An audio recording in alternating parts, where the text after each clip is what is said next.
Jó reggelt kívánok, jöjjön aludni? Nem próbáltam. Való jár-e? Nem láttam. Mindig ilyen keveset szólt feledni. Nem vagyok én legény. Házas vagyok már 20 esztendeje. Az már csak jó dolog. Dehogy is jó. Öreg a feleségem. Az baj. Dehogy is baj. Pénzem van meg házam. Az már jó van. Nem is van jól az. Mert ha nincs sok pénzem, csupa részgaras. Az már baj.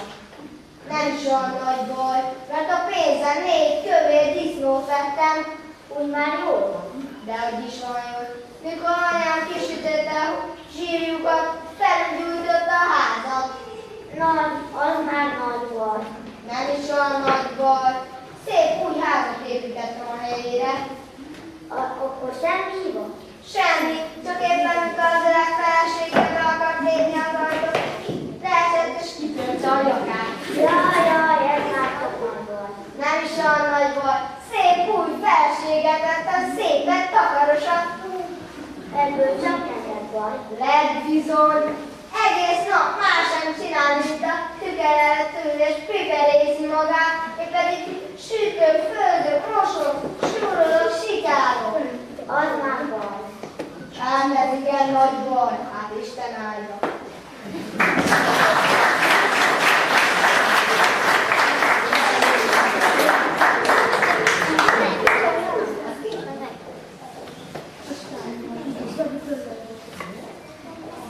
Most következhet az összes többi jelmez megmutatása, vesznek sorba, amit még én sem láttam, tehát nekem is meglepetés lesz. Jó? Akinek át kell öltözni még, tehát akik szeretnek és át akar öltözni, nyugodtan kilépnek, jó? És átöltözhetnek.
véglet is már foglal helyet.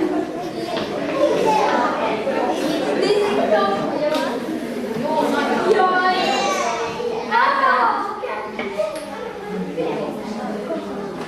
Akkor kezdjük ebből a széléről, és akkor Adrián lesz az első.